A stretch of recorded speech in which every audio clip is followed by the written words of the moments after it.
Lake Forest Lake Watershed District regular meeting to order. First item is roll call, please. All right, Manager Schottmuller. Manager Baki. Here. Manager Taves. Here.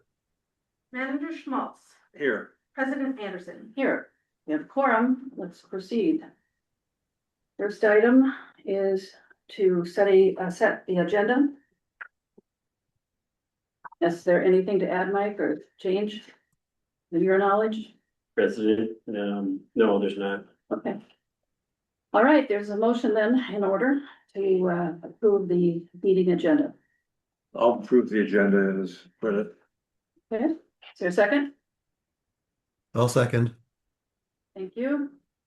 Roll call? Manager Baki. Aye. Manager Taves. Aye. Manager Schmaltz. Aye. President Anderson. Aye. Okay, agenda is approved. First item is the consent agenda, and there are some minutes here from January and February. And I think, if I'm not mistaken, the ones from January just have a small amount of changes. And it's capsulized in, I think it's a review. I don't see it on this agenda, but It's online, yes. yeah, it's online, okay. So, if you can just pull up that, change line, Emily or Tori, if you know what I'm talking about. We can just, review those few changes that occurred. Or do you want to pull it up, or do you want me to? I'm in the process of doing this. Awesome, thank you.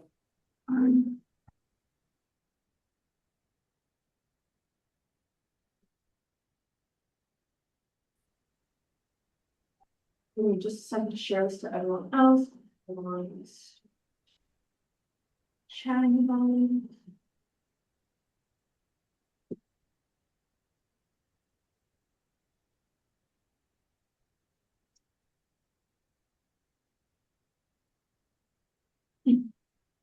That's it.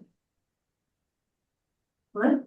I don't think that's it. There was a line that just had the changes, so that you don't have to look through all the minutes. This was this is just the two. With This is what was made available to us. Yeah. Emily, maybe you can pull it up. You know what I'm talking about, don't you? That little I line think that that's you, this. Yeah, this is it. No changes to the January 8th meeting. Just the snippet Oh, to there, the January red, 22nd. Okay, this one's showing everything changed in red, correct? Okay, yeah. The one I was looking at had it capsulized on the bottom for some reason, but anyway, either way, these are the minutes from January that I wanted to make changes to. Those are the changes. They're not significant, as you can see. But that's what was done there. And let's, if we can go to the February meeting. We don't have any red lines for the February meeting. It's just the minutes as posted in the board packet. There's Yeah. February 12th and February 26th. Yeah, I just wanted to call out something in one of the Februarys. I think it was the first one. And it's nothing to change here, but just keep in mind in the future, we had, as we like to invite people that are here to participate. And there was a reference to, we were having a big conversation, the board was, and Ted came in with some comments as well. And I just think it's important when you're doing that, the board members are identified as managers, but when we have a guest participating in the conversation like that, just a reference to who they are. He's a member of CAC. So we could just define that as a CAC member so that people reading the minutes understand who he is. So I think yeah, And President, at the start of the meeting, staff, it's managers and then staff and then others present, and Mr. Hanson is identified as a up in the list, yeah. Correct. Yeah, I know. I'm talking about when it's part of the within the minutes. Yeah. Just to give definition to who he is. He's not part of the board, but but obviously, we want him to be heard. Okay, so with those notices, I will make a motion to approve, the 4 minutes that we have, January 8th, January 22nd, with changes, and, February, bring it up again, there you go, February 12th and February 26th. With that comment for the future. I'll second that. Thank you. Any further discussion? Okay, all those in favor, say aye. Oh, excuse me, roll call, roll All call. right, Manager Baki, Aye. Manager Taves, Aye. Manager Schmaltz. Aye. President Anderson. Aye. Okay, those are approved. Next item is public open forum. Do we have anyone from the public? Other than Ted here in person? Anybody online? We have one. Oh, go ahead, Mike. There we have one other guest just identified as Michael, with a G. Michael with a G? Wow. We need a full name. According to council, we do not, so, Oh, really? correct. Oh, okay. Anybody else has for it? Okay, so Mike G, you're the only person visiting. Do you have anything you'd like to bring to the board that's not already on the agenda?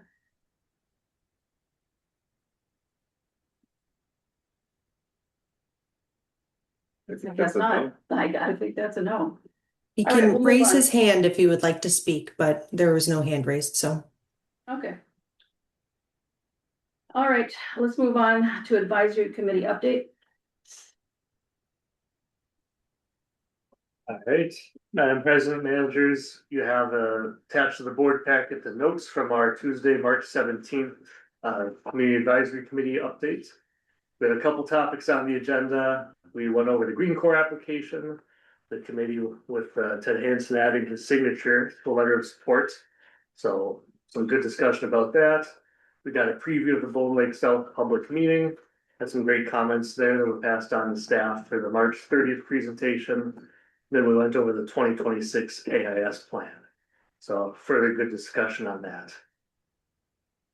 Then our next meeting will be on April 14th, and we will have Mr. Tom Fury as chair that day. Okay. Thank you for that update. Next item is new business. 6A is draft 2025 comprehensive monitoring report. President managers, Blaine, are you planning to include his op, or you want Dr. Wilkinson? Dr. Wilkinson is probably leading the presentation. Okay. Good evening, Madam President, managers. I have a presentation to share the results of the comprehensive monitoring report that I'd like to share. Is it okay to share my screen? You should be able to. Okay.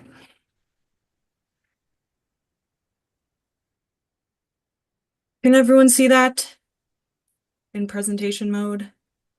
There. Yes. Yeah. Okay. So you can see the big screen, right? Yes. Okay, awesome. All right, it's everyone's favorite time of the year, the results of the annual monitoring report. I will kind of give a spoiler. The water quality is better than last year, so this should be a much more pleasant report to hear than last year's. I know was kind of rough, so but there's still plenty to talk about.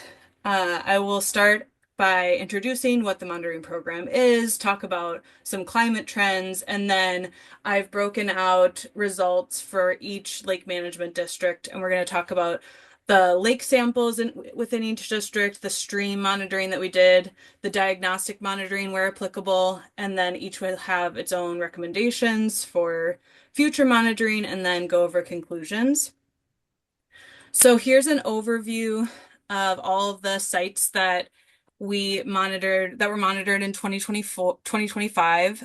There are 4 different types of monitoring conducted: our lake monitoring, our long-term stream monitoring, diagnostic monitoring, and then this year we included the DIY and CAT monitoring that's headed up by staff in order to have kind of a more comprehensive view of what had happened in 2025 for all of water monitoring. For the lakes monitoring, we monitored 11 lakes for surface water quality, and 6 of them we also monitored for depth profiles and bottom phosphorus to look at internal loading, and then chloride. Our stream sites, we had our 6 long-term stream sites. And then our 2025 diagnostic monitoring was to support the Sunrise River Headwaters Accelerated Implementation Grant project. So as you all are very aware, monitoring is not included in the grant itself, but we needed these monitoring points so that we could inform the next steps of that grant application, which is to do more feasibility on sites that we identify as kind of hot spots within the headwaters. And so that's why these results are included in this plan. And we'll also, as we finish up the AIG by the end of the year, you'll see these results again in a little bit more dissected form. And then we also included, as I already said, the DIY and CAT monitoring samples within this report as well. And so kind of orient you to the graph. The purple outlines are the lakes that were monitored. The green dots are the legacy stream sites. The red dots were the diagnostic sites. And then the gray dots are the CAT monitoring sites, and the brown dots are the DIY monitoring sites. And I'll talk about those results as we go along. For 2025, the climate trends. So 2025 represents a normal precipitation year, kind of following the very wet 2024 that we observed last year. And then even before that, there were some drier conditions from 2020 to 2023. So I just wanted to note that although there were fewer storm events than average, they were in greater intensity. So you'll see some of those signatures, especially when we look at the next slide or the next graph, which looks at our monthly precipitation averages. June and July had some pretty big storms that we saw. We had a wet March and a wet June and July, higher than average. And then we had a very dry fall. This is kind of a trend that we've been seeing as well. So the next plot looks at temperature, monthly temperatures compared to normal, warmer, colder conditions. We're seeing this extended warm period. So that means that we're seeing a warmer March and a warmer November, October, September. So that's kind of what we think of as extending the growing season, or kind of delaying lake turnover, or allowing algae blooms to persist a little bit longer than our typical Minnesota growing season, which would be June through September. So that's kind of a trend that we've been seeing the last couple of years, and we continue to see it this year. It has implications for water quality because it increases that growing season. I'm going to just take this slide to explain some of the graphs that you're about to see. These are the graphs that are included in Appendix A and are provided for each of the lakes. These graphs encompass a lot of information. I'm not going to go into minute detail of every graph, but as you look at the particular lake you're interested in, or as you're looking at the appendix, this kind of helps you understand what we're plotting here. So each dot represents one sample date. The navy triangles were collected in 2025. The light blue triangles represented data collected in 2024. So you can kind of see how 2024 data looks compared to 2025 data. The black dots, if there are any, were collected at the bottom of the water column, and they indicate internal loading. measurements. And the light yellow shaded area is the growing season, as I talked about. And then the navy line represents the 2025 seasonal average. That's primarily what I'm going to be talking about. And then the green line represents the 10-year seasonal average trend. And the red line represents the state water quality standard. So really what I'm going to talk about at this presentation is the blue line in reference to the red line, and then also talk about some dynamics that we see in internal loading for some of the lakes. So the first lake management district I'm going to talk about is Bone Lake Management District. For Bone Lake, 2025 water quality is looking really good. TP, chlorophyll A, Secchi depth, we're all meeting the standard. And water quality improved from 2024. We're also going to look at long-term trends for all of the lakes that have long-term trends. Bone Lakes continues to show an improving trend. You can kind of see here. So this line represents the time series of each of the lakes over from the monitoring period. So you can see kind of the end of the line is 2025. TP, chlorophyll, and Secchi improved compared to 2024. The 5-year water quality averages are meeting the state standards. That's when we look at these plots, the dark green shaded area is above the standard, and the light blue is meeting the standard. The 5-year TP average is meeting the district goals, and Secchi is within 0.1 feet of meeting the district goals. So very, very close. One more good year of water quality and we'll be there. And then the 5-year water quality average is better than the 10-year average for all the water quality parameters. So Bone Lake is doing really well. We also looked at some stream monitoring in Bone Lake. The TP and TSS flow mean concentrations exceeded the standard. However, because it was a much lower flow year, the loading was less than in 2024 at the inlet, and then similar loading at the outlet. For Moody Lake, TP is exceeding the standard by less than 1 microgram per liter. So it's very, very close to meeting the standard. We can see that there was some high TP kind of responding to that wet June and July period that led to a peak. Chlorophyll and Secchi are meeting the standard very, very close. So Moody Lake is very, very close to the standard on all the parameters. For internal loading on Moody Lake, we can see that the alum treatment continues to work. However, we are seeing some increase in the concentrations near the bottom compared to when the alum treatment was first done, but nowhere near the concentrations that were observed before the alum treatment.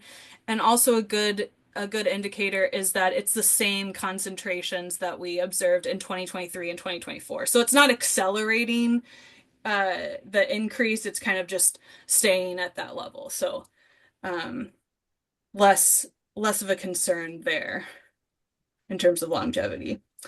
Moody Lake trends, long term, Moody Lake is significantly improving. The 5-year average water quality improved compared to the 10-year average, and the 5-year water quality averages for chlorophyll A and Secchi depth were meeting the standard, and TP again was very, very close to meeting the standard on the 5-year average. So this is the first of our DIY monitoring and CAT monitoring. Blaine is also here. He and the team did the bulk of the work. So if you have more questions about any of the results or conclusions, he can help me answer those. This is a plot of the concentrations and the flow paths observed in Moody Lake subwatersheds. They did add this study area due to concerns about increased TP concentrations in Moody Lake in 2024. Overall, we are seeing a reduction in concentration as we move downstream towards Moody Lake, which indicates that there's treatment being provided by the projects that we've done within that flow path, and also the wetlands that are in between Moody Lake and those samples. So that's good.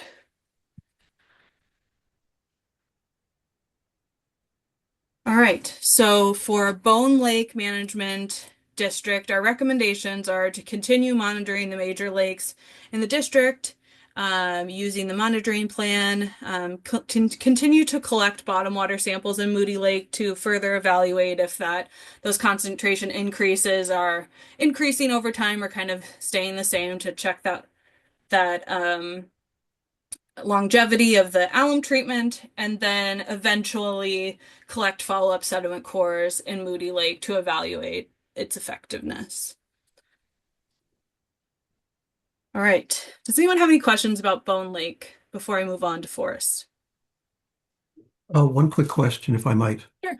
Yeah. If I can find the name of it, those cores or samples that are taken at the low level. Yeah. Bottom. Are those taken the deepest part, or how do they figure where to take those readings? Yeah, they're collected at the same spot that the surface water samples are collected. Oh, okay. Okay. Yeah. Thank you. Yep. All right, I'll move on to Forest Lake Management District. The first lake that I'll talk about is Keewatin Lake.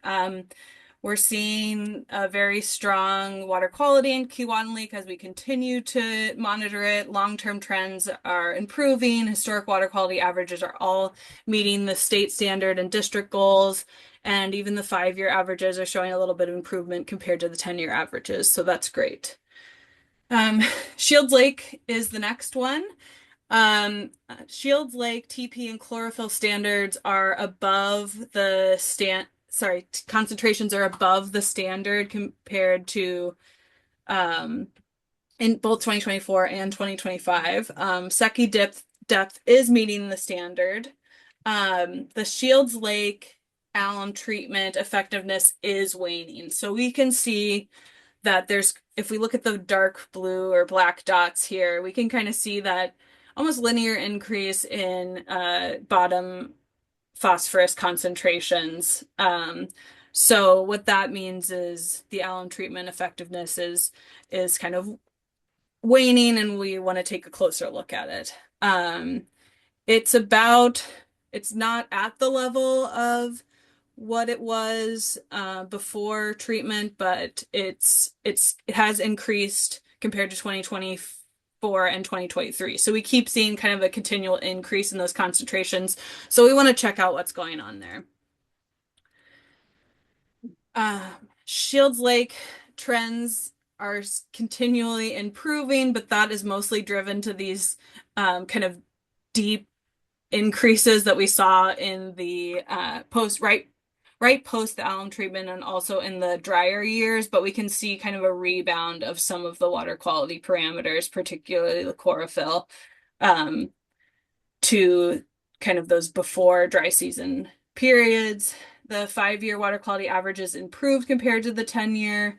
As I said, mostly driven by kind of this trough in water quality that we've seen over the most recent 5 years. And then water quality in 2024 and 2025, like I said, were worse than most recent years, but better than 2019 or 2017. Shields Lake also had DIY and cat monitoring here because this area was added because of the concerns that we saw in TP and chlorophyll increases in 2024.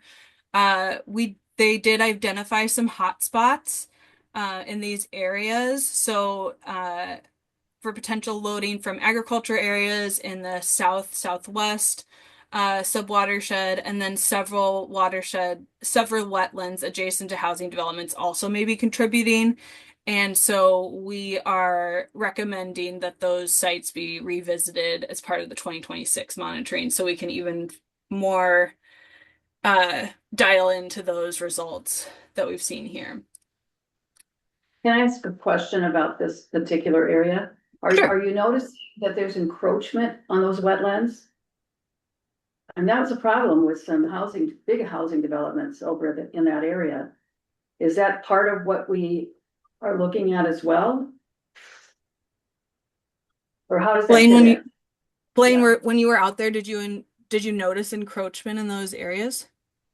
There's definitely, yards right up to Mhm. those wetlands, but they are larger, more dispersed kind of wetland habitats that Okay. go further in and away from the buildings. Okay, Um, so we're not losing any functionality of wetlands from encroachment? Is that what you're saying? They're still functioning? that remains to be seen. I Okay. think we need to do a little bit more, Okay. investigation there. Members of the managers, in that particular area, very early on, before we started any of that work out in Shields Lake. But 2014 rainfall was such that it blew out several of those driveways, because So that, and so we, the district, city, with EOR done some modeling and some other look. But that whole area was developed at a time when there was no permitting or stormwater requirements. And just a casual observer at the wetland, which is identified as S 3.5. That is just, it does not look like a natural well. Okay. It's full. The water just comes into it and then immediately just bypasses and comes back out. So chances are that has been strongly negatively impacted. But again, we haven't gone out and evaluated it as such. Okay. So, but it's a factor, so when we're talking about water in that area, so, okay. All right, thank you. Now we'll move into Forest Lake. As you know, there are 3 distinct basins in Forest Lake, so we're going to treat each of them individually when we talk about the water quality results, but just knowing that there is exchange amongst them. The first basin we're going to talk about is Forest Lake West. TP, chlorophyll, Secchi were all below the standard on average. So that is looking good. We did see a peak in chlorophyll kind of from a storm in late July, early August, and that did lead to some high chlorophyll concentrations, but on the average, before that bloom, the chlorophyll concentrations were very low. So that is more of a consequence of kind of some extreme weather events that, we're all aware that might be a factor moving forward.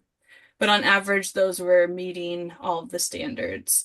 Long term, Forest Lake West water quality is improving for all the water quality parameters. Both the 10-year and 5-year averages are meeting the state standards and district goals. And the 5-year average is better than the 10-year average for all the water quality parameters. For Forest Lake Middle, TP was within the state standard. Chlorophyll and Secchi exceeded the standard, and we're again seeing that algae bloom that we saw in the West Basin.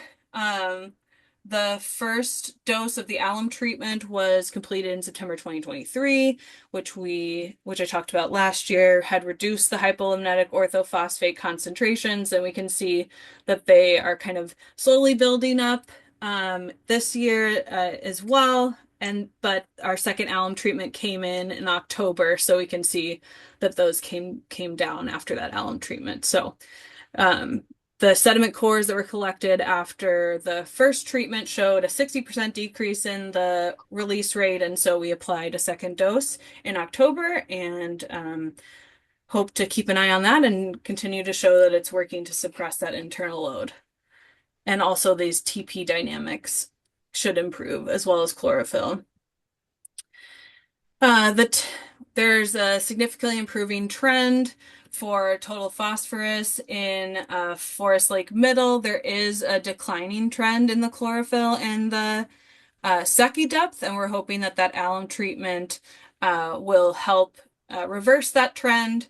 The 10-year average is slightly better, or the 5-year average is slightly better than the 10-year average. TP at the 5-year average is meeting the state standard, so just really trying to reduce the frequency of those algae blooms will allow us to meet the standard for those other parameters. Forest Lake East, TP and Seki are meeting the standard, and chlorophyll is really close to meeting the standard. And we can also see that algae bloom happening in mid August, that we saw in the other basins. Continued improvements in Forest Lake Middle should have also a reduced load to Forest Lake East, so we're hoping that that treatment will also show improvements in chlorophyll concentrations in Forest Lake East as well. For long-term trends, we're seeing improving trends for TP and chlorophyll A. 2025 was better than 2024. The water quality was better. Again, as the story is with the rest of Forest Lake, the TP averages are meeting water quality and district goals, and then the 5-year averages are better than the 10-year averages. We also monitor the Forest Lake outlet. The TP and TSS concentrations are meeting the standard there, and the load is much lower than observed in 2024. So there is a big presence of DIY and CAP monitoring around Forest Lake. For our kind of long-term sites, we're seeing similar trends for elevated phosphorus levels in the subwatersheds that we observed in 2024. So we're kind of seeing that consistency of this program, which is really good to see. 3 additional sites were also added this year west of Basin 1 to assess runoff from parking lots and roads surrounding Lakeside Park.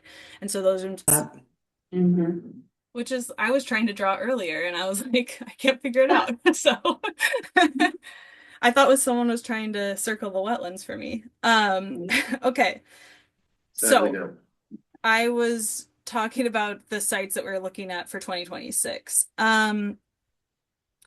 So sites near the Parsons wetland will be selected. Sites FL2-1 is near an outlet of a series of wetlands that receive runoff from neighborhoods in a small field, and then FL33 is located an outlet of another wetland with a really large drainage area. So we're going to be investigating those further in 2026.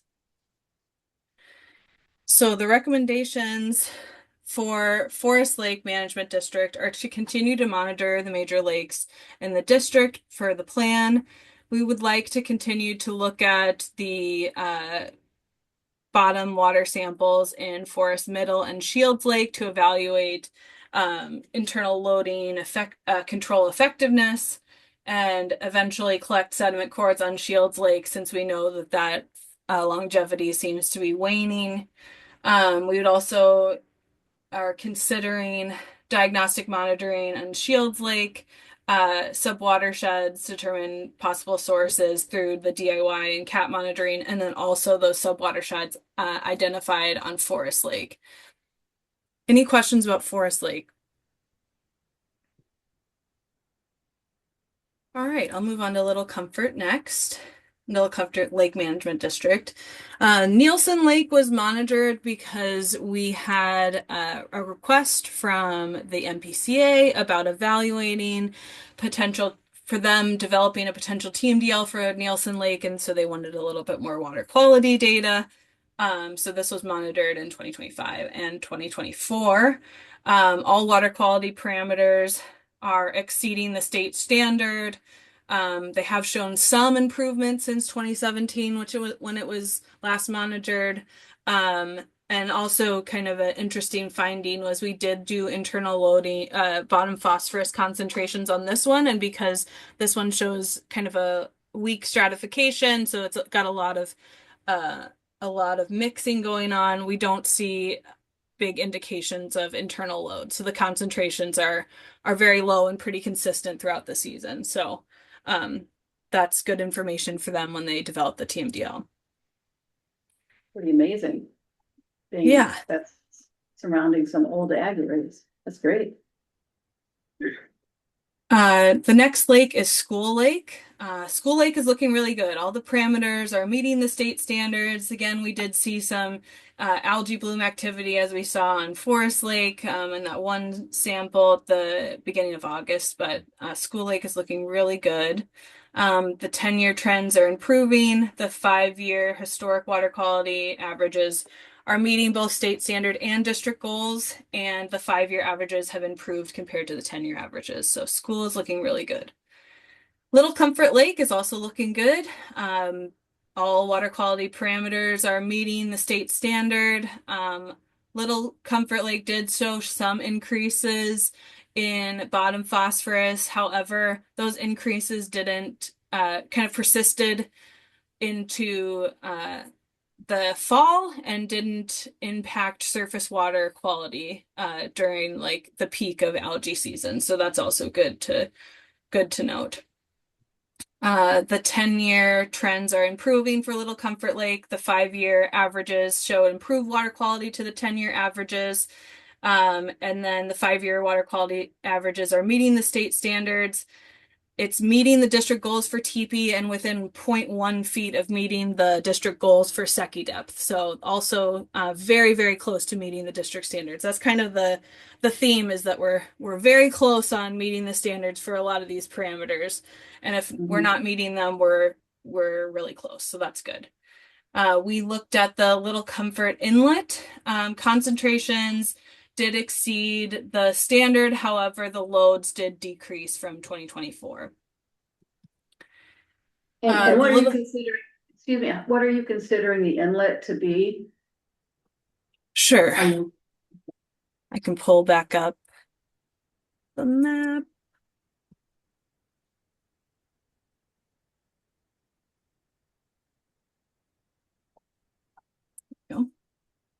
So right here. Will you move your mouse really quickly so we can, just read. Yeah. Oh, can you see my mouse? Yes. Okay. Okay, so it's, yeah, it's that big stratified kind of stream, I guess, coming from the that would be the eastern side. Yeah. Mhm. Yeah. Mhm. Good. That comes through a lot of ag areas still. You know, horses maybe not as heavily agged as before, but yeah, that's a good sign. Yeah. Little Comfort recommendations, again, continue the monitoring plan. We want to continue looking at Little Comfort Lake internal load to make sure that it's not influencing the surface water, especially impacting if we're exceeding the standard at any times where we have maybe a shorter stratification period. In the 2024 and 2025 results on Nielsen support the continued nutrient impairment, and so we're recommending that the MPCA should move forward with the TMDL development, since we have those 2 years of data that kind of are pretty robust showing the impairment. Yep. Now I'm going to move on to Comfort Lake Management District, unless anyone has any questions. All right. So for Comfort Lake, Secchi depth and TP were meeting the standards. Chlorophyll was only 0.5 micrograms per liter away from meeting the standard. Again, we're seeing an algae bloom kind of following that storm in mid-August or early August. We are seeing, as in Little Comfort, some increases in the bottom phosphorus concentrations. However, again, it's not impacting the surface water quality. So we're feeling that that's not a significant threat to Comfort Lake at this time. But we do have the data to kind of compute it if we need to down the line. So it's good data that we collected, but it's not an issue at this time. Long-term trends are improving. Both the 5 and 10-year averages are meeting the state standard, and TP is meeting the district goals. The 5-year average is better than the 10-year average for all water quality parameters. So Comfort Lake is looking really good. Could that We increase in phosphorus be attributable to carp? It could. It very well could. All right. And carp populations should be dealt with before doing something like an alum treatment because they can disrupt the alum treatment. Yeah. So, another thing to think about. Okay. Whoops, I went backwards. We also looked at the Comfort Lake outlet, and again, we saw that the loads have decreased from 2024, but the concentrations are still above the standard, as we saw at the other sites. Okay, so this is where all of our diagnostic monitoring was done in this Sunrise Headwaters corridor. This is kind of the first time you're going to see these results. And Yes. we have a question. Manager Schmaltz? Just interested, we've got some good trends and we're looking to delist our lakes. I looked Yeah. at the annual report and it looked like we backed off about timing about when they're gonna come on in play, and I'm just wondering, what is our expectations for delisting over the next couple of years? Do you think we'll get a number more, or are these trends kind of slowing us down a little bit?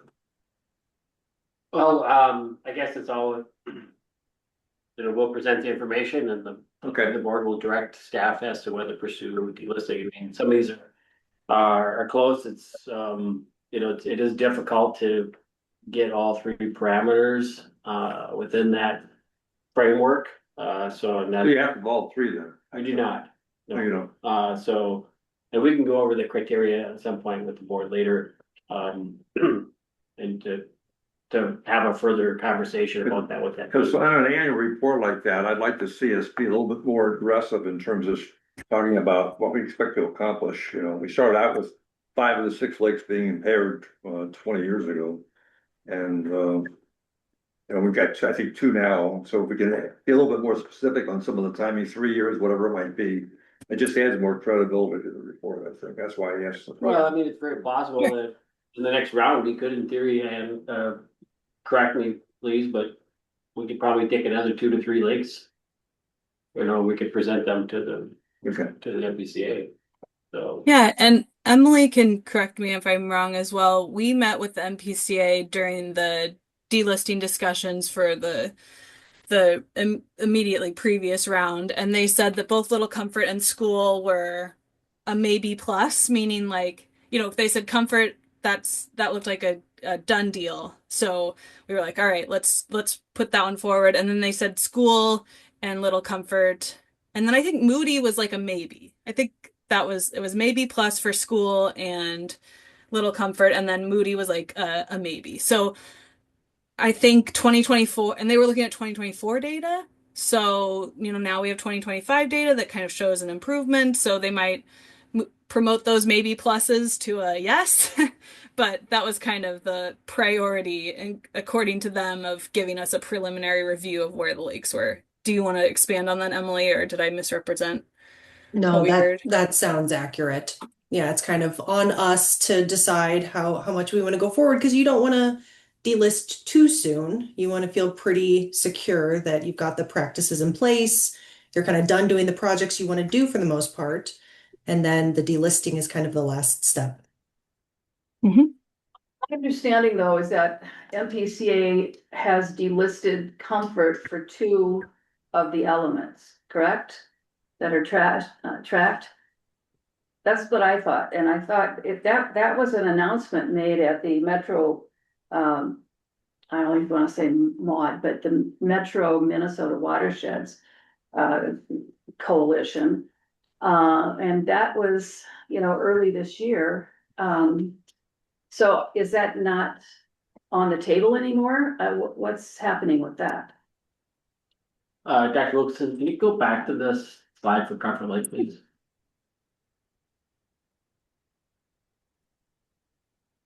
And then let's see, so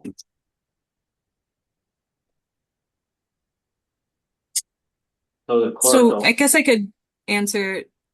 I don't think that the list has been published yet.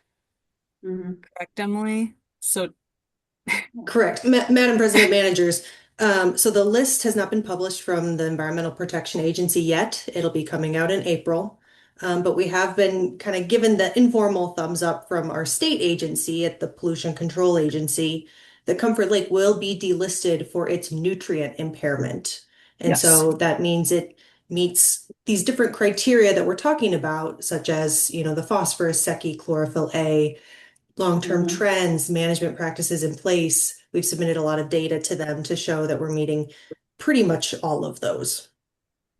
And that's the section in the progress report that kind of checks off each of those items for each of the impaired lakes. Okay, well, they were very excited giving that preliminary information to the Metro watershed community, so. It is really exciting. Yeah. I just so- didn't know how much we could say yet. Yeah, beforehand, okay, so it's still, to be happening this year, as far as you know.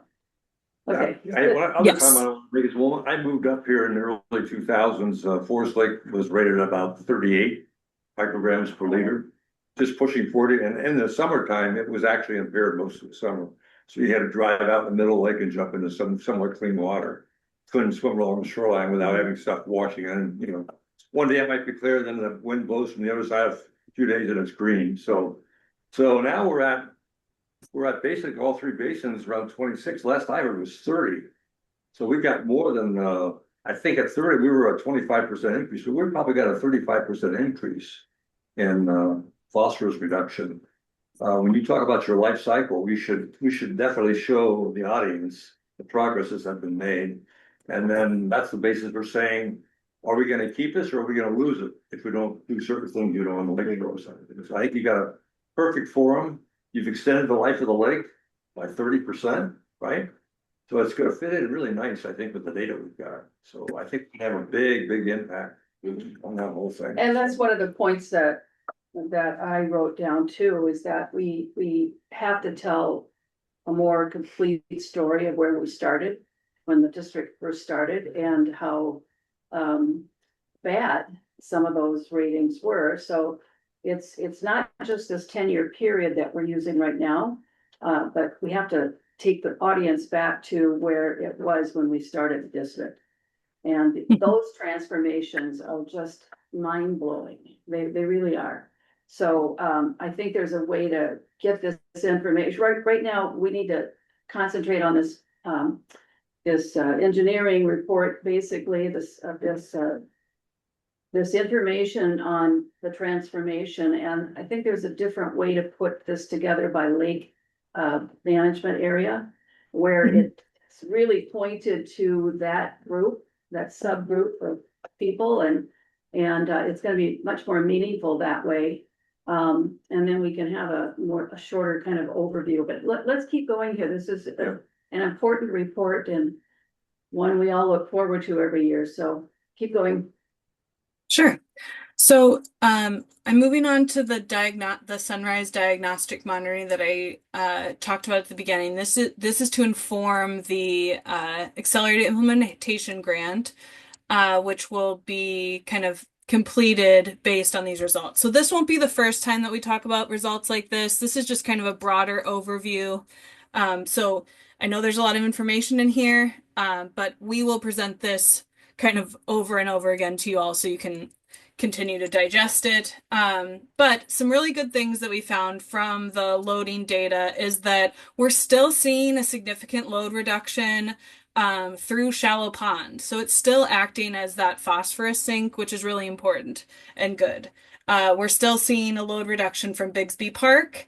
And then we were able to identify some areas that we could see some concentration and load increases, and areas where we want to go in and do some additional wetland surveys and sediment cores, which are covered under the AIG, and develop some concepts if we can. So the first one is the CL4. This is downstream of that Highway 61 wetland restoration. We can see that there's an opportunity to collect up some additional loading that's coming from that limb of the Sunrise after it, kind of has a confluence with the outlet of Forest Lake. and before it hits shallow pond. So there's some opportunity to reduce that significant load that we see there. And then just upstream of that, we can see kind of a load still coming in from those ditched areas in the CL7 wetland complex that's downstream of Bigsby Park.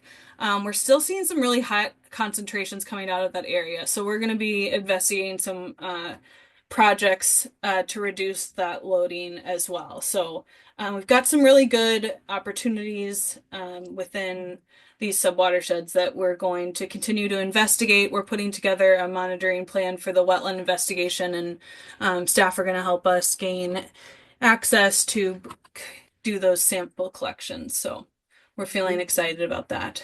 For Comfort Lake, again, continue with the monitoring plan and then continue our investigation and concept development through the AIG grant.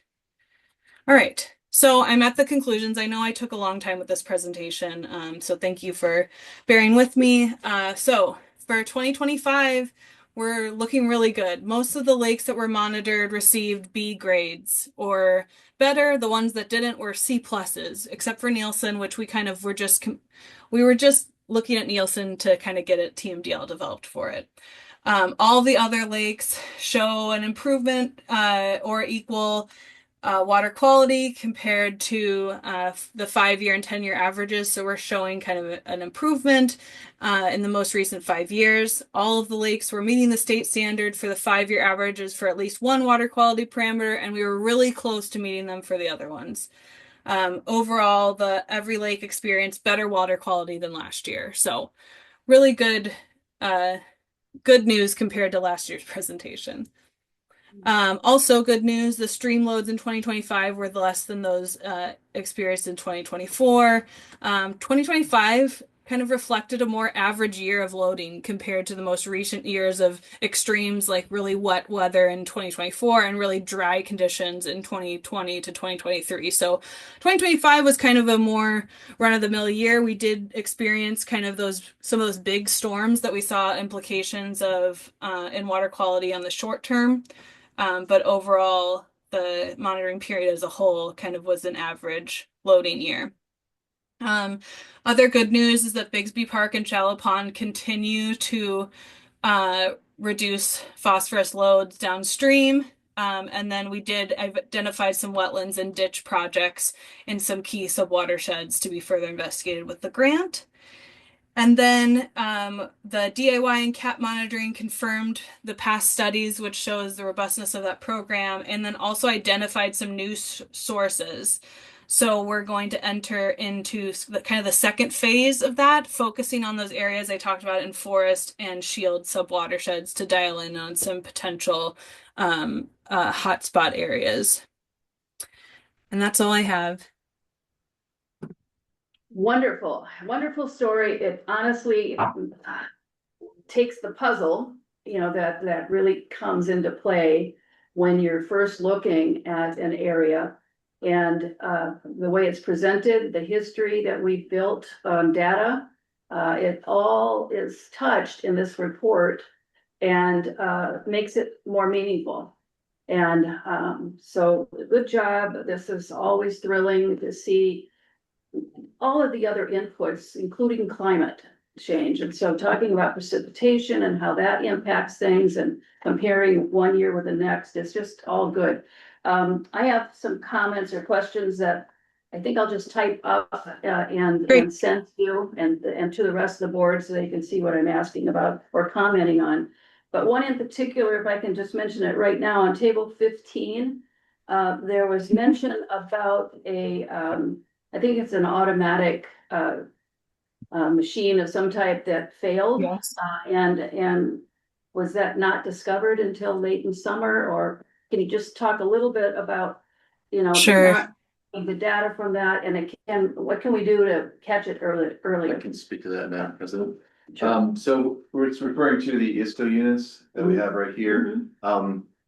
They have power supply, a car battery essentially, and then a solar panel. We're having issues last year with rodents getting in there, chewing the panels, the wires, which then, discharges the battery over time. We check them periodically, but if we don't catch it in time, Mhm. it can lead to the machine basically turning off for a Right. period. So that was one of the problems that we had, Okay. that we were addressed. We, So you're Took doing a measures. frequent yes. checkpoint, okay. So we'll be makes doing sense. that, to ensure that we have continuous power at some of Okay. those sites. And it didn't seem to hurt the data pool though, is that correct? Even though it was out for several months in the summer? So, We are still able to collect water samples and we can Okay. still make conclusions. So it's All right. just that we can't be as rigorous with the data as the other sites. okay, very good. Any other comments from board members? I thought it was President well done. Anderson, Yes, go ahead, Dave. I'll let you go first and then Steve. okay, thank you. In 1993, Cal Floricki wrote a letter to the residents of Bone Lake stating that Bone Lake was the dirtiest lake in the area and he was not very proud of it. And according to Table 9 that Ann has for us, I can proudly say Bone Lake is second to Keewatin in the watershed district as far as the grading system that's used. So we're very proud of that. Bone Lake is doing really, really well. Yeah. Comfort's gonna be there The real lakes are doing soon. well. It's nice to have that competition. Okay, Steve? Yeah, I was just gonna say that every year this report gets better, and I think I like the trend towards making it easier to understand the data by how you modify the charts and the graphs. So this latest trend chart by doing lines rather than dots really gives you a visual reinforcement of what's really happening. So I think that was a great improvement this time around. So thank you for all that good work. Yep. Very understandable. Manager Taves? Yeah, it was very understandable. I spent quite Yeah. some time on this report and I really enjoyed digging through the pieces of it. So thanks. Yeah. All right, thank you very much. I Thank don't you. think we need to make an acceptance decision on that just yet. Give people time to comment. Okay, so next item up is, where's my, Bush Foundation. is it? I can't find my. Bush Foundation grant. Grant. All right, so next up is the Bush Foundation grant application, and it's all pretty straightforward. I'll find it. If there's anything, Mike, you wanted to add as background to this? I think we can just jump into the action. Making the motion to authorize. Who would like to do that? I'll move to authorize the district administrator to submit a grant application to the Bush Foundation for sequential diagnostic assessment and upon the advice of council to execute the grant agreement if awarded. There's a second? I'll second that. Okay, Manager Taves, thank you. Any further discussion? Hearing none, roll call. Manager Bach, Aye.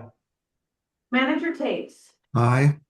Manager Schmaltz, Aye. President Anderson. Aye.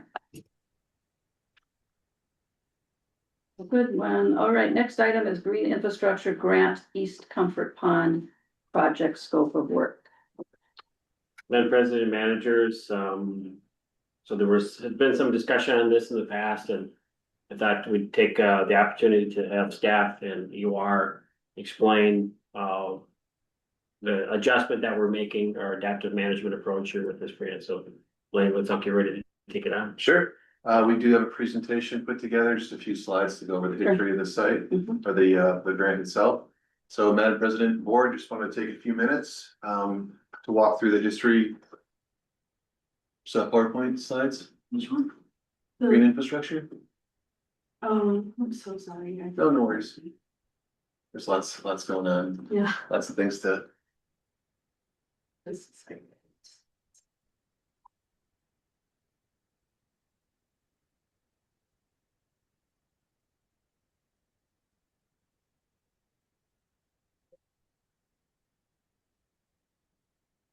Should be in the It's in the presentation. more package folder. Yeah, I may have put it in the presentations. We kind of have a habit of that, sorry. Sorry, I forgot this was happening.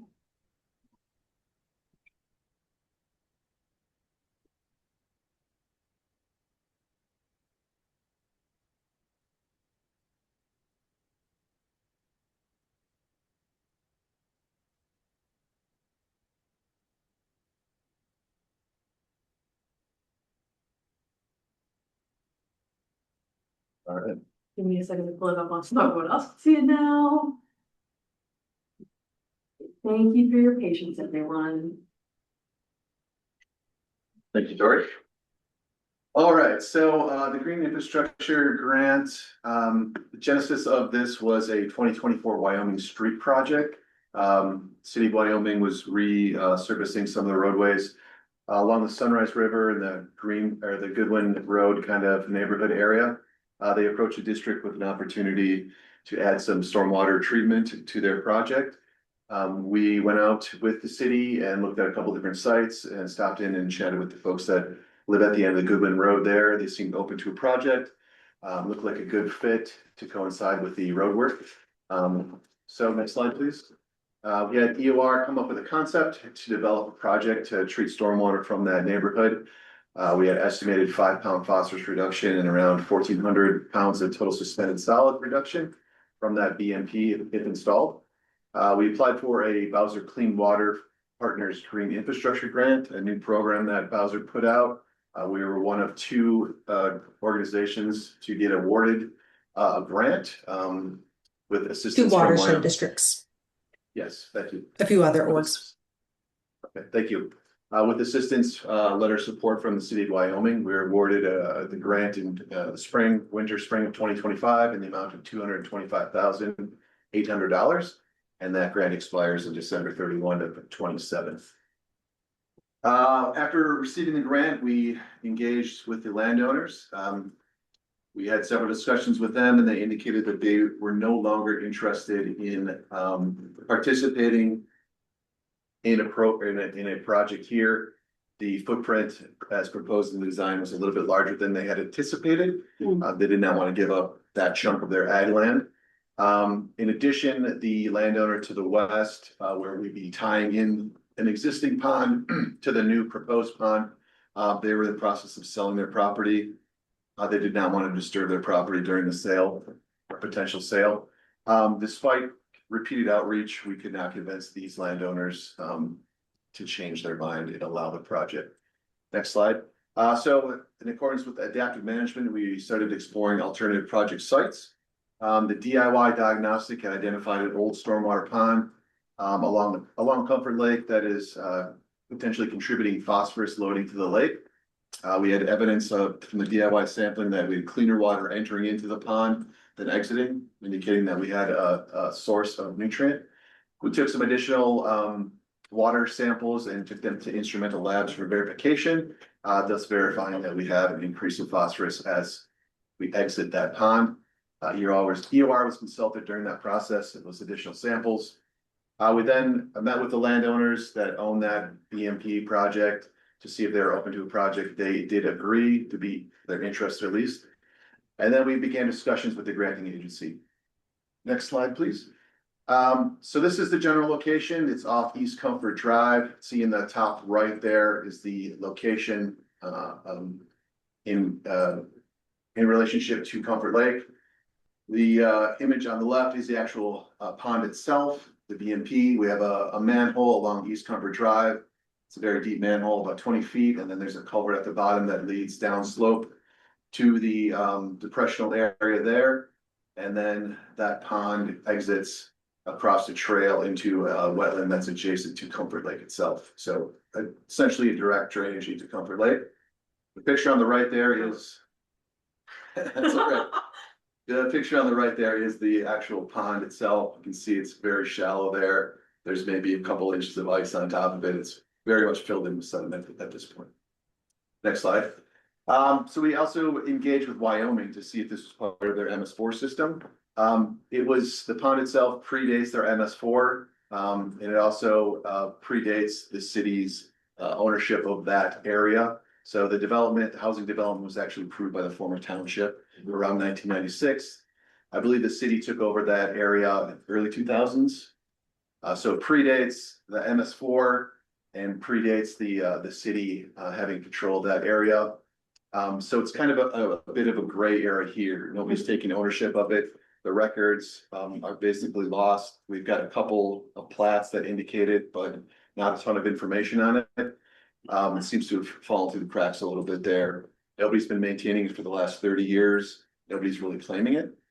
So it is a bit of a gray area for Bowser, as they typically don't fund maintenance projects. Yeah, However, we're billing it as, the intent of the project is to expand and enhance as well Mhm. as remove those sediments. is this right along the lake, lake shore? And is it in the houses that are right around the curve as you're coming into East Comfort? Straight Like past two- John, two- just past John Spence's old house. Yeah, that's what I was getting at, is that that wetland has been there for as long as I know. And that's 40 years, and our neighbor next door has even more background with this, but, yeah. So what are you planning to do here? What is the objective? The objective is to clean out an expansion of the pond itself. Okay. Enhance and improve Well, water not quality. not get rid of it, Correct. but get the contaminants out so that you're dealing with clean water under that. I'm surprised that's not part of everyone's backyard in those houses that are up slope from this. Are you sure it's not I mean, that's. There is an easement Yeah. that goes down to it where the culvert is, and then there's a flowage easement through that area as well. It's Okay, protected. I have to look carefully at that because Comfort is a non-meandered lake, which means the property goes underneath the water to the center of the lake itself. And there's 3 homes that are side by side right there, and they all kind of touch that area, so. So it's actually the pond Mhm. upstream of that wetland fringe. Yeah, okay. Okay, well, Let's see. Go back. If you wouldn't mind, just to see where I'm at. Okay, so, yeah, we can go to the next slide. Staff, with help of EOR, developed a conservative load reduction based on the water quality samples that we took, the drainage area, and also some, BMP standard literature values, and calculated about a 5-pound phosphorus reduction using the MIDS model for clean out and improvement of this, pond. That's comparable to what we had proposed to Bowser for the original project.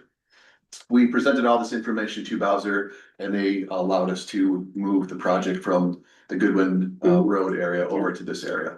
So right now, we're working with the landowners, discussions with them to make sure that they are okay with this. Next slide, please. We've developed a few mock-ups here just to communicate with the landowners, and then we've also engaged with EOR for a feasibility report or feasibility phase. We do have a scope of work from EOR to consider today, and that would move this project into the next phase here of feasibility to see if this really is a good project, as we believe we believe it is. yeah, And then that feasibility scope includes a 30% design. okay, We also are in coordination with Wyoming to see their interest in including this in their MS4 moving forward after it's completed. okay. So that's where we are. We do have a scope of work to look at today as well. Believe the total is around 14,000 for feasibility and for 30% design for the project. Okay, and that's all included in the grant dollars, right? Yes, Nothing- that'll be covered by the grant. Okay, great. And there's just a little bit of background there. Uh-huh. Yeah. A little bit about the grant there as well. So the grant would cover the engineering and proposed implementation costs of the project if it moves forward. Well, I'm going to make the motion to authorize the administrator on advice of council to enter into an agreement with Emmons, EOR. In accordance with the March 17th scope of work and in an amount not to exceed $14,074.75. Is there a second? I'll second that. Thank you. Further discussion from the board? I would like to take a look at this map if you don't mind. Maybe I can drop in sometime tomorrow and take a look. Sure. Just to make sure. I have it where I think we're talking about. You said it's close to John Spence's old house, that area going down to the You water. print off the PowerPoint and. Yeah, so I just wanna make sure we're dealing with, it's platted with all those houses, going through that wetlands, so there's 3 owners that would have some type of ownership there. So it's a stormwater pond upstream of the wetland itself. Mhm. So it would be there's one main landowner and then another to the north Okay, that would be entering into well, some. let sort me of just agreement. take a look at it. For sure. So we're not getting into stickiness here. I was on the board when that plat was done. It used to be a farm and somebody bought it and of course made a development out of it, so. So it's been a while, but anyway. Did we do a roll call? No. Okay, All right, Manager Bach, Aye. Manager Taves, Aye. Manager Schmaltz. Aye. President Anderson. aye. Motion carries. Thank you. Next item, draft 2025 year in review, annual report and progress report. And president managers, Emily Hines has been leading the effort on this one with other staff contributing. She could talk over a little bit, but it's really gonna be about providing the board with the reports and then taking action later on. So go ahead, Emily. Yeah, Madam President Managers, this is another annually recurring item that the district has been doing for the past, 10 plus years.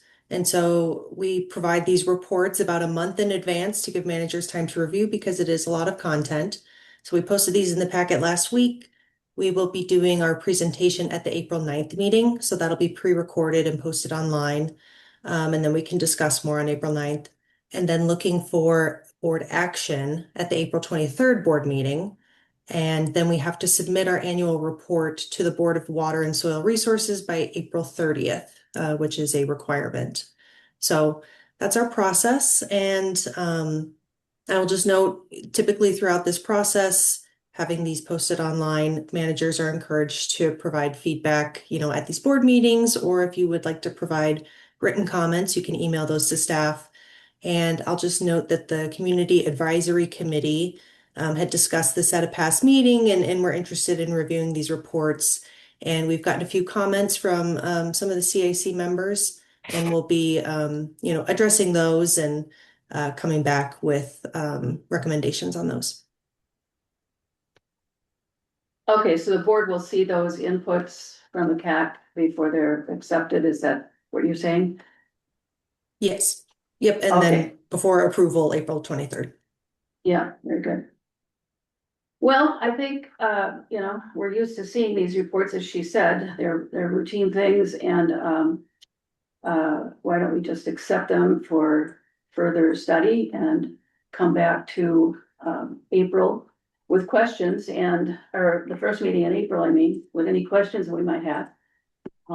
And take her advice about, submitting any comments that we have in advance, and then we can look at it as a group and, accept or not accept those comments.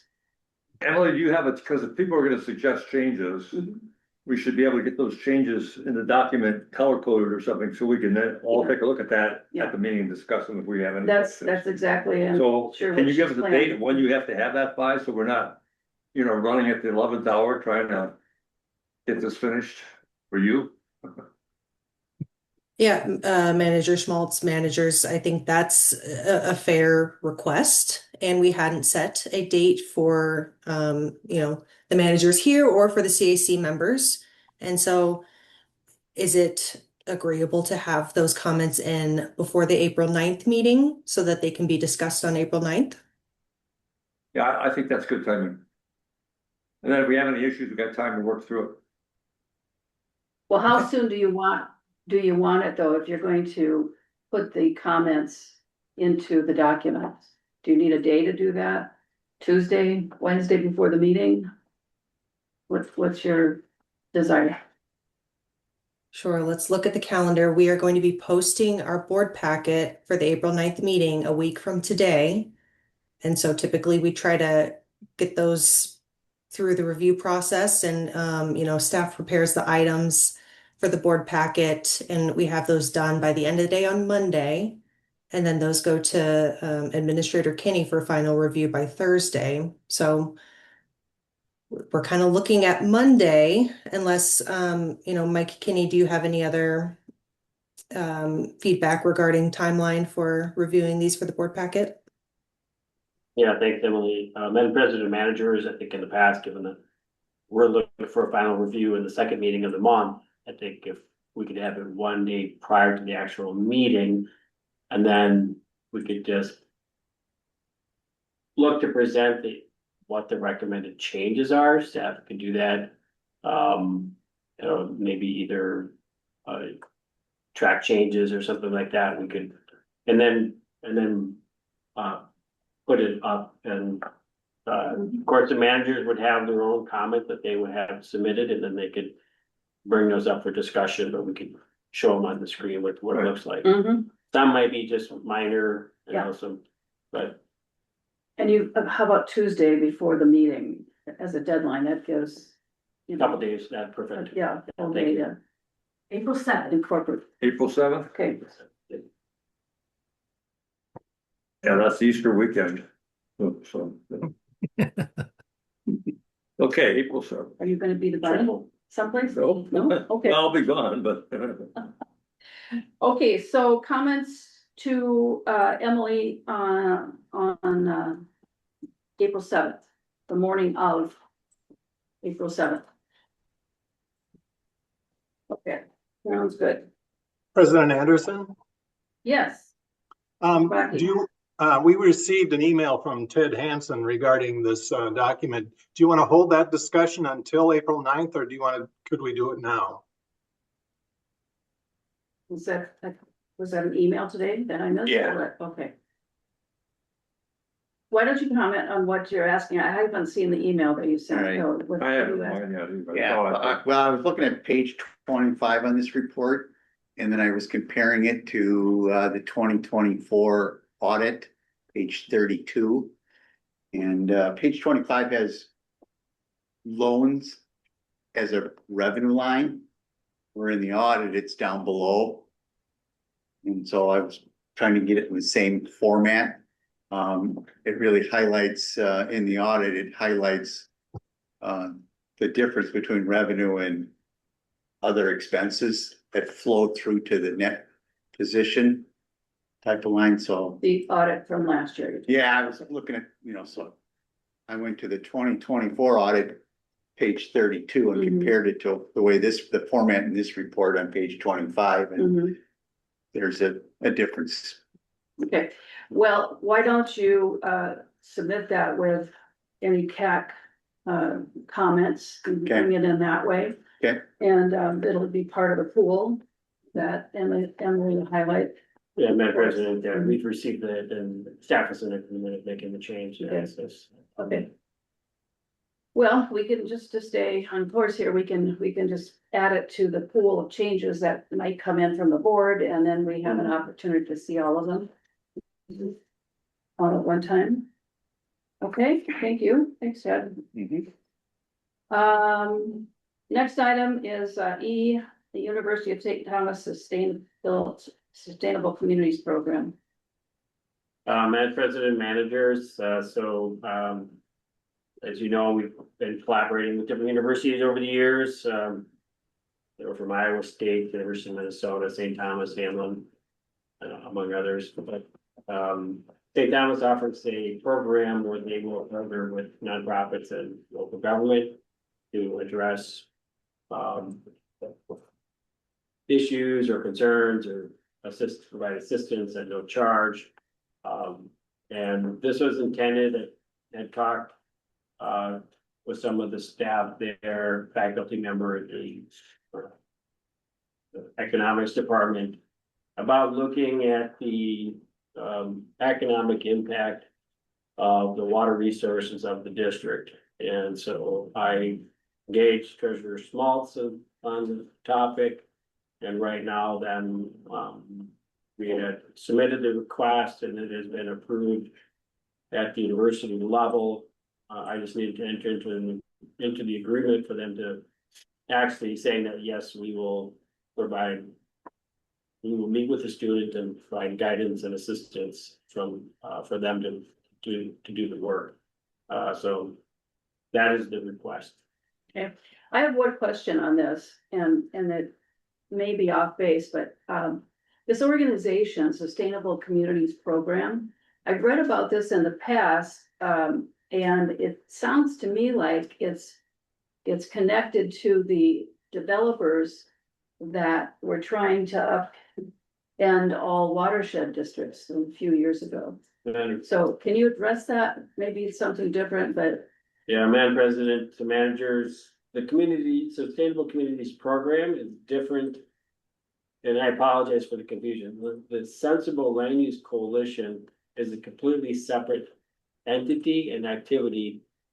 Only to highlight the fact that there is, I guess maybe a rising chorus of concern about the economic impact of watershed rules particularly. So this was, it's a separately, but there was through Minnesota Watersheds, this other Sensible Land Use Coalition and put out this white paper recommending that cities take over stormwater permitting authority.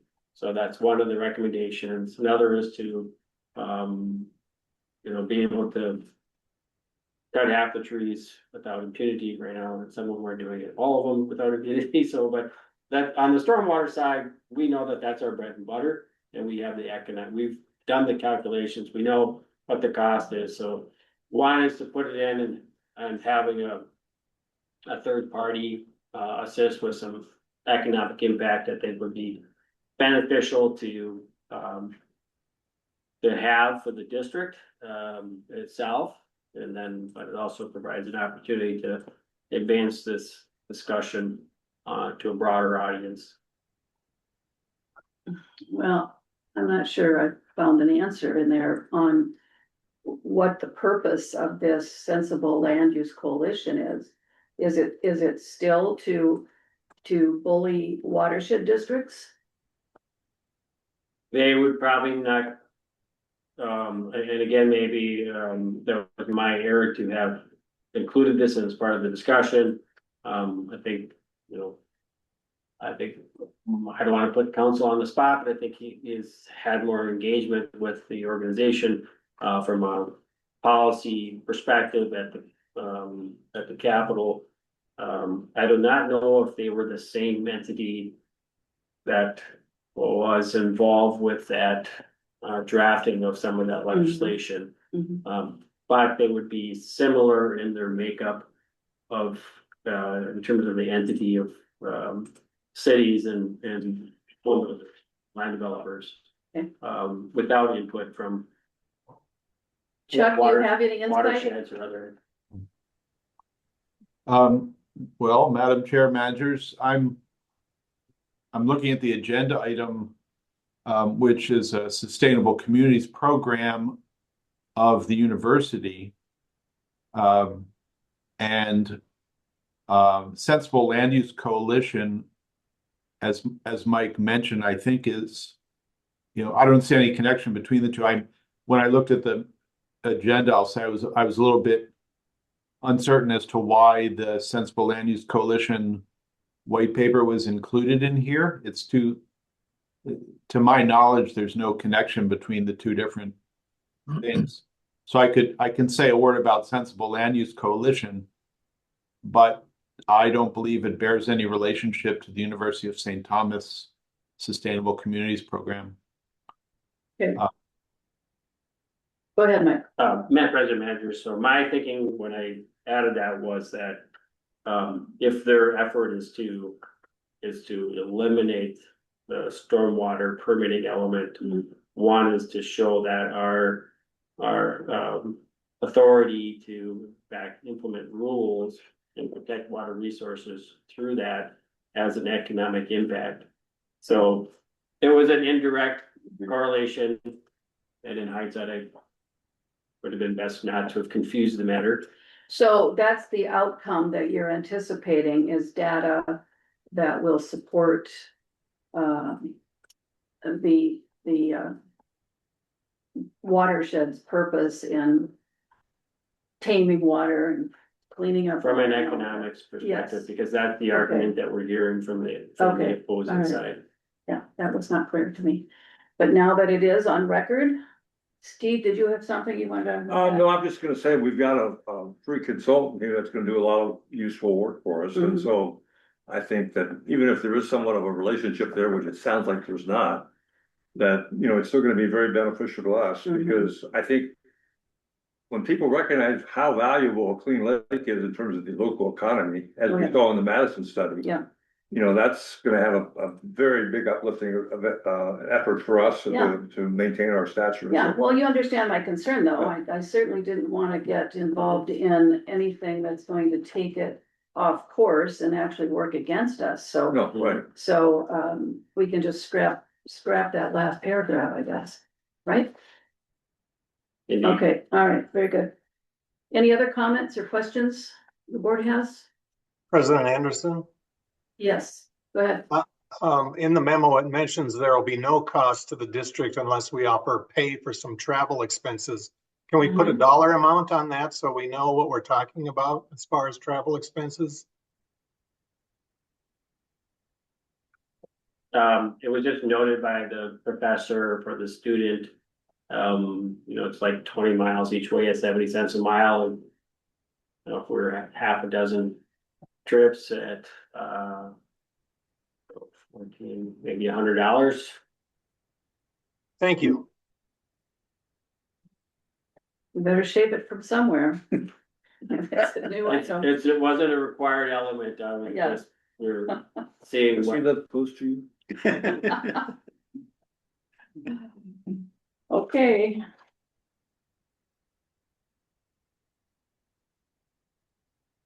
All right, board, what do you want to do? Well, we'd have to vote on this, or is there's no vote for this, or that I can see. No, President, we just, informational. just presenting it to the board for their knowledge, since there's no cost but it is an agreement that we The are. only cost would be my time and Mike's time, and probably a lot of my time, because Yes, that's what. we could So, have a motion if you want. Cause you got a young student that's gonna need some direction, Yeah. and, so. well, I think we should make a motion so that it's clear Very well. that we're accepting this and there won't be any reimbursement for travel unless you find it in the existing budget. I'll make that a motion to accept the proposal here to work with the University of St. Thomas on sustainable community program. I'll second that motion. Thank you. Be sure to add that part about no reimbursement for travel unless we find it in the existing budget dollars. Okay. All right, any further comments, questions? The only comment I have, is I think Administrator Kinney's authorized to spend on his own up to $20,000. But it has to be within the budget. What? But it has to be within the budget. Yeah. Within the budget, okay. Yeah. Okay, let's do a roll call. All right, Manager Bach, Aye. Manager Tate, Aye. Manager Schmaltz. Aye. Manager President Anderson. Aye. Passes unanimous, thank you. Moving on, cost share program update. And president managers, Mr. Reed here to go over the cost share program update. Thank you, Administrator King. President managers, at our previous board meeting last month, it was requested that I bring some updated numbers and information to the board about the cost share program. So we have a short presentation with the most recent numbers, or if you'd be able to pull that up, we'll go over that briefly. And you can certainly interject with questions. It's a brief presentation, so I'm happy to elaborate on any of the information. Linked in the memo is the October cost share update. So I tried to include mostly new material. There's no project spotlight in this one, as we haven't completed any major projects since October.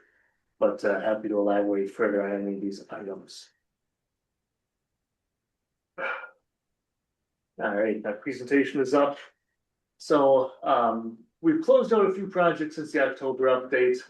You can see included here a picture of one of the projects that we've identified for the 2026 season. As the question of what do we do in the winter months, it's a lot of follow-up. So we're not really doing site visits in the winter months. We do on occasion go out and engage with folks on their properties as the conditions allow to answer specific questions, but mostly we are working off of folks identified in previous years. So, you'll learn more about the more outreach efforts at the next board meeting, I believe. But that's one of the things we've been following up on this winter is engaging with folks who we've identified as priority shorelines. And then once you've identified those folks, working with them to put together applications, make sure they have their estimates in and are bringing together complete applications for us. So we can hit the ground running come planting season. Excellent. Yes, please. So here are the final numbers for 2025. So we had 61 total site visits, 18 projects were approved.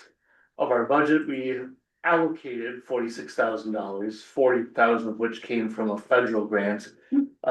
Passed through the Midwest Glacial Lakes Partnership. Of those 18 projects approved, 14 were closed out. We completed almost 600 feet of shoreline restorations or enhancements. And 1.5 acres of habitat planted. Not bad for a relatively small program. Now, that's 570, that's not a cumulative number over the past year, it's for that year. Yep, correct? that's for that year. So have you got it'd be interesting to keep a running total of what you've been able to do over the years. That's definitely the most we've done, in 1 year. I know you set a target of 1 or 2 miles or something like that at one time, right? So, Yeah, ideally, we're doing 1,000 feet a year. okay. And that number comes from the assumption that That's once we cross a certain threshold, there's a certain amount of organic restoration being done as well, but. I don't have the numbers immediately in front of me, but this was our biggest year in terms of enhancement. I'd say we're probably at about 1,000 to 1,200 feet to this program since we modified it heavily in 22. So overall, all the years that we were working. Since I on this- became involved with the program, we weren't necessarily tracking shoreline restorations pre-2022. Yeah. In the same way that we are now. We certainly did them, Mhm. but we don't have those numbers totally the same way. It would be nice to see it in a ratio throughout the whole district, so we know how much shoreline we have and indicated what state it's in. Yeah. Right? And so, doing it by lake and then as a total for the district, I think would be important. Yeah, an update on where we are versus what has been done. Yeah, you can put it on this bar chart where you show activity. Yeah. Maybe next to what you've accomplished that year. Sure. I think it's pretty impressive, actually, 570 is a nice Yeah. number. I think the other And interesting. then the public, if we could then talk to the public about this and people can recognize that this isn't a one-off program, that people are getting into this. I was at the meeting on this, I'm almost ready. Yeah, go ahead, let's go on. I think the interesting thing too is that we've taken pictures of shorelines from the very beginning of the district within the first 5-6 years. And we got off of that for a while, but there's gotta be some history that you can get hold of to see how much damage has been done that we weren't aware of. There wasn't a program, to go out and people to go out all the time and look at it. But just from that photo record, over time, look at it every 5 or 10 years, you should be able to see how much was done without any permit or oversight, and that data is important too, I think. So whenever you get a minute, Yeah, look at old pictures. yeah. Okay, Yeah, unfortunately, we do have all that information archived, Yeah. ready. It's not in the same shoreline No. inventory database we use now, but it is all handy to yeah, reference when we use it. absolutely. Clearly, I don't have much for 2026 numbers yet. We just started our site visits 2 weeks ago. But we do already have 7 projects approved, so these are projects that kind of came to us. I think 2 of these were, so one site visit actually did already yield a shoreline grant. But most of these were projects that have been identified for 2026. I'll make a note kind of on the timing from when do we first encounter someone to when does a project close out? We are averaging, let's see here, we're averaging about 8 months last year. So it takes about 8 months for a project to go from a site visit to a finished project. But last year, the longest was 26 months. So we've had projects that it did take 2 years from an initial site visit to actually having the project completed. So those 7 projects, that includes $12,000 of funding that we have allocated at this point, which is actually quite a bit ahead of schedule from where we were last year. Our site visits are down, we don't have the ice heaves that we were dealing with last year. But the funding and projects we're still kind of, we've got a good momentum going at this point. Next slide, please, Tori. And I did put together a map of all the cumulative site visits, just kind of give you a sense of where are we going? And Lakeshore definitely is still the focus of our program. You know, we try to broaden our approach as much as we can. We do a lot of work with non-Lakeshore landowners. But just looking at this map, you can see that that is certainly the focus of our efforts, especially in the last couple of years. And then where do those projects actually go in? Again, pretty heavily on the shoreline focus, but pretty scattered across the district. So we look forward to filling in more gaps here as we keep going. And then I do want to note that we have a pretty high conversion rate as far as things go. So on every site visit we go to, 22% will result in a closed out project, which in the world of sales, that's pretty good. If every time you pick up the phone, you've got a 22% chance of closing that out.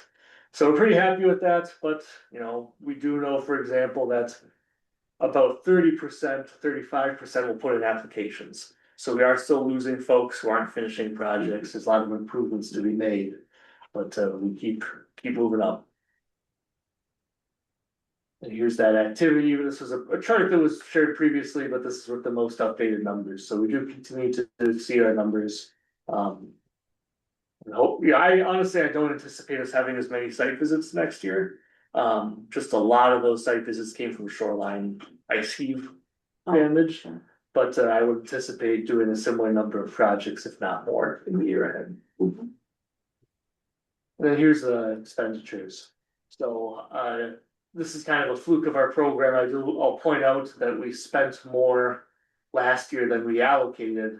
Well, that was kind of a planned situation. Our budget for this program doesn't roll over. So each year we hold a certain amount of money to pay for projects that we approved previously.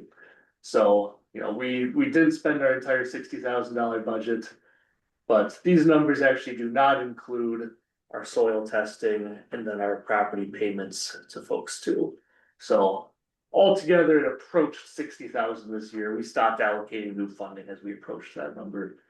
So that's where that overage is from, but I anticipate a similar level of expenditures this year. And that's summarizing what I just said. So coming into 2026, we have $5,000 that was allocated last year that we just kind of hold. And I will say that we have gotten much better at not rolling over those projects. I mentioned we have about an 8-month turnaround from site visit to closeout now. That's down from over a year, just 2 or 3 years ago. So we're getting better at helping folks cross that finish line faster, but the way our programs manager will keep with that carryover. Next slide, Tori. So what does the year ahead hold? Kind of business as usual, plus all the stuff we come up with each year. So the big thing this year is going to be what impact does the enhanced priority shoreline outreach yield from the more PR work we've done? And Adam will have more to say about that next month, I believe. So we've got a list of folks that we've been heavily prioritizing. We've got some good leads on that. At least one of them has already started a project this spring. So that's something to keep an eye on. And then we're really pushing this incentive, the flat rate incentive grant, because it's easily scalable. It has a really low administrative burden on us. Just the fact that we go out, we measure the shoreline. If it meets our specs, they get a payment. Makes my time go have a lot faster turnaround. And then the fact that it's scalable, that's just been really consistent feedback we get is, I don't know if I want 20 feet or if I want 100 feet. Well, we'll approve you for a certain amount. If the conditions are right, you can expand, you can contract. So we're really looking forward to that, the results of that program this year. Where did that concept come from? I know you've been working with an outside consultants to a certain extent. Can you saw some billing went through here? The incentive? Yeah. Did they help on that, coming up with that concept, or? It's something I would say that it's become the standard for ag in the conservation ag world. So most incentive payments at this point in the agricultural world are flat rate. Where if, you sign a contract, you're doing X number of acres, they'll verify that it's been installed on X number of acres. They don't care what it cost you, they turn it around and write you a check. And it's not a made up number. So what we do is we look at the number of shoreline, or we look at the average cost of what is 1 foot of shoreline cost to restore. And then we come up with an average, and then we try to cost share 75% of that cost. So in theory, it's the same 75% cost share we were approving anyways, but making it a flat rate. Just administratively, it tends to be easier. So it's something that's been very common in the ag world for a while. As far as I know, we're the first ones doing it locally anyways in the shoreline world. It's interesting that the concept of water quality isn't even in those 3 examples. Now, they all contribute to water quality, right? Yeah. So it's kind of a backdoor approach to something that people have been not always reacting positive to. So I think that's interesting. And if it works, that's great, as long as you get it in, right? Whether you come in the back door, who cares? Exactly. It does avoid the storm tracer approach to doing project, Right. going out and saying, well, you need to work then, so. Yeah. Because in the early, decades, years ago in the conservation, the contractor's like, oh, it's a government contract, let's work out a deal. And then this controls the overall cost, it's more predictable for all parties, and if they want to do something that's more cost effective, sure, all the more power to them, but. One thing that we haven't addressed on this program, I think I mentioned it to you a couple of months ago, but what is the official position, Chuck, this is more a question for you, on board members partaking of this type of program? I'm not comfortable, using our own program. Because I think, we have to have more of a separation, but maybe this has happened in other districts, but is there a position in the law about board members or CAC members using this program, this type of program? Madam Chair and managers, I believe maybe Manager Bakke briefly asked this question previously. And there's nothing specific in the law about this particular question about cost share grants, but there is a statutory framework that a board member, that the district could do business with a board member. Let's say a board member ran a catering business and the district wanted to use the board member to cater an event.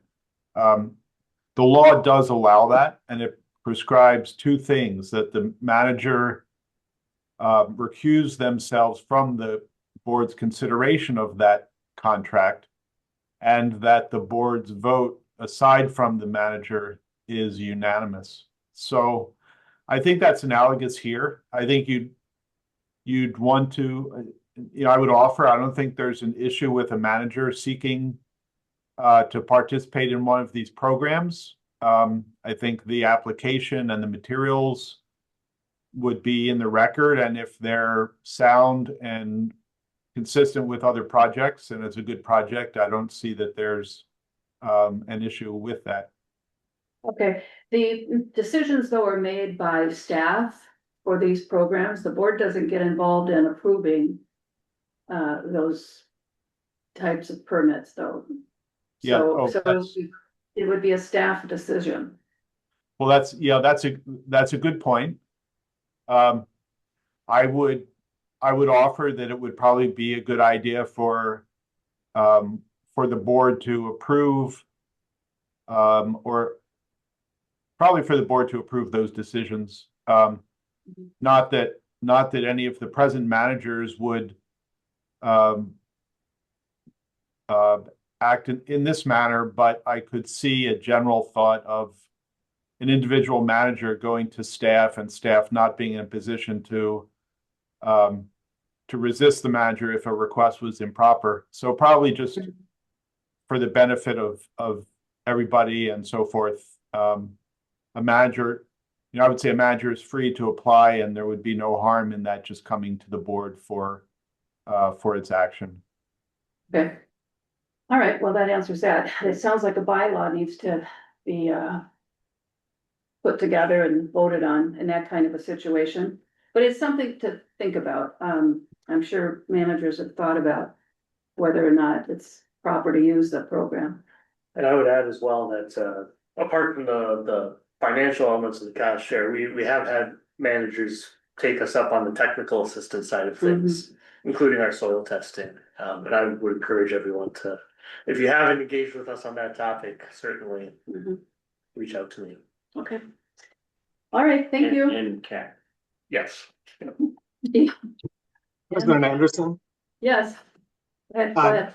just an FYI for Aiden.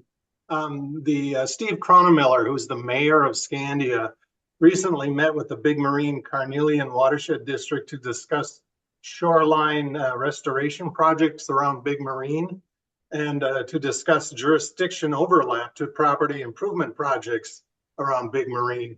I contacted him just to let him know that next time, please include the Comfort Lake Forest Lake Watershed District in those conversations because we are doing some very innovative things as well. So I just wanted to give you a heads up about that. If you want to reach out to the mayor, I think that might be a good idea. But we'd certainly need to connect and be a part of a larger conversation. That's a good point. Thank you. All right, let's move on. Report of staff. The administrator report is first. Madam President, managers, Do you want me to pull up those photos? yeah, I thought it. We'd maybe change it up a little bit here today. Well, first of all, if there's any particular questions any of the managers might have, I could take those initially. Or comments. I have a couple written down here, Mike. One is the 3002 area on permits. I know I've brought this up in the past. I think others have too on the board, but is it, I know it's possible to do this because other districts do it as well, but we never see a list of the permittees or the locations where the permits are being requested. And I think that's important information for the board to see. So we get a kind of aggregated report, but not really where they're located. So that's something I'd like you and staff to talk about because it would be helpful. President Anderson? That's President, yeah, I think, well, there has been reports, permitting updates that have included that. Yeah. I will. Not as a routine though, that's the thing, you know, we could see it monthly, that would be good. Manager Taves, I think you wanted Yes. to talk. Yeah. Section 3005. I'd just like to call out those Facebook reels that have been popping up. Those are very effective pieces, and I guess the clicks on those things and the views of them are really showing that to be an effective way of going at it. So kudos to whoever is pulling that together. It's good stuff. Modern world. Madam Yeah, I President, know that too. well, managers, yes, if you're not following the district on social media, it'd be great if you could. So. Get that count up there. All right. Well, just to be aware of what staff is doing as well, and Yeah. to share that there. I'm sure your family members would love it. Yeah. Yeah, they do. They do. Dinner time. Yeah. Sure. Repost. Absolutely. 3006, I have a comment here. You attended the Minnesota Watershed Legislative Day meetings. Is there anything that you were Chuck, I'm assuming you were there too? Is there anything that we as a board need to be aware of?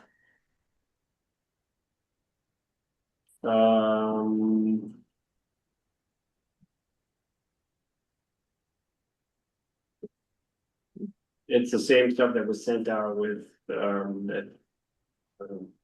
with executive director. Okay. What he had sent out.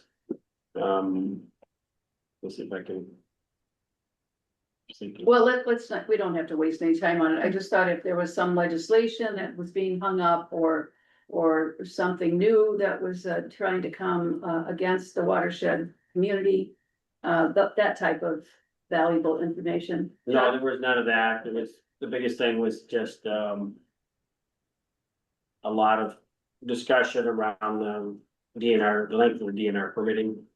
Mhm. Permitting issues, I guess it was probably the biggest thing. Okay, So, Chuck, anything from you? Madam Chair, I did not attend that event, but Okay. we do track what's going on at the Capitol. And there have been a few bills introduced in the environmental area that I'm aware of. None of them have significant import, I think, for the district. There are Okay, beautiful. some focused on, there's a bit of a focus on things like WACA and agricultural exemptions, and things of that sort. Okay. All right. That's it for me, for the administrator area. Anybody else have any questions or comments for Mike? Nope, okay. Let's keep moving. Madam Next. President, I was just gonna highlight, I think I'm gonna try to make a point of trying to have staff capture, different activities and just to, because a lot of these things we often don't include, but there's still important steps in Blaine. Maybe you can just highlight what this is about here today. Sure, be happy to, Madam President, managers. We had the pre-bid meeting for the Heath Avenue Iron and Sand Filter today at 2 o'clock. We had 6 contractors in attendance, asking questions about the potential or the project and bids for the project. Eric Miga from EOR was there and led the charge and educated everybody about the project here and fielded any questions that there were. We were out there for about 45 minutes to an hour today. Okay, We're expecting to get some bids back. Believe April 14th-ish. I think that's the bid opening. So we'll have some information for the board for after. very good. Thank you. Next item is EOR. Good evening again, Madam President and managers. In addition to the things that we already talked about and I presented, I guess just to reiterate, I didn't know they would share the picture, but that's good. There was a pre-bid meeting today for the iron hand sand filter, and then we will be working on the wetland sampling plan and concept design for the AIG as our next steps for the Sunrise project. Wonderful. Thank you. Smith Partners. You already told us nothing new, right? Yes, nothing more to report, Madam Chair. Thank you. Okay, report of treasurer. Okay, this month we had income of $56,370.57. Steve, do you wanna cover the what I emailed you about earlier today? Yeah, that's right. We have the thing from January, right? Yes.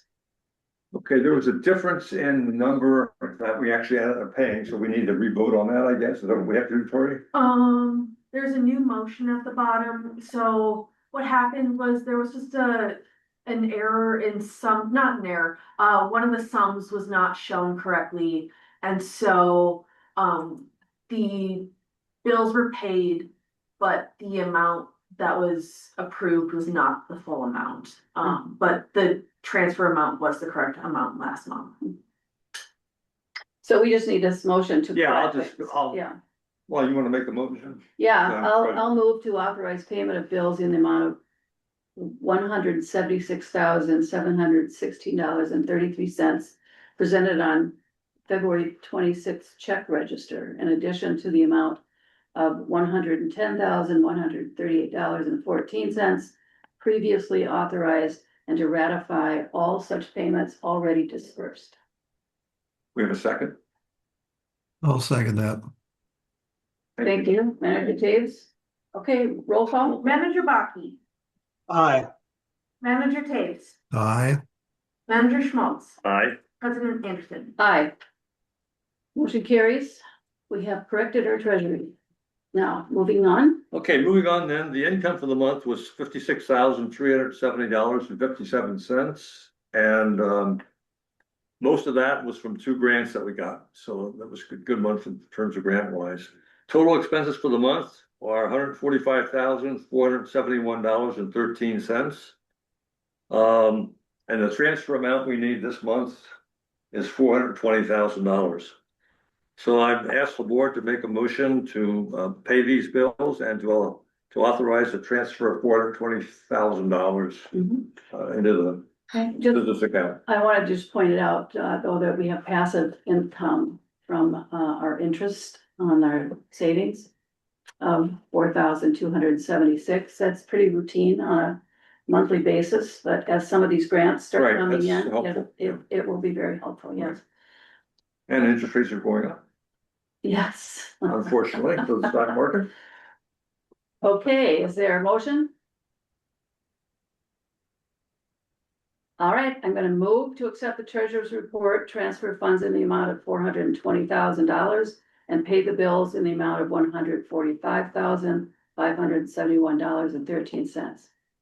Is there a second? I guess I could second that.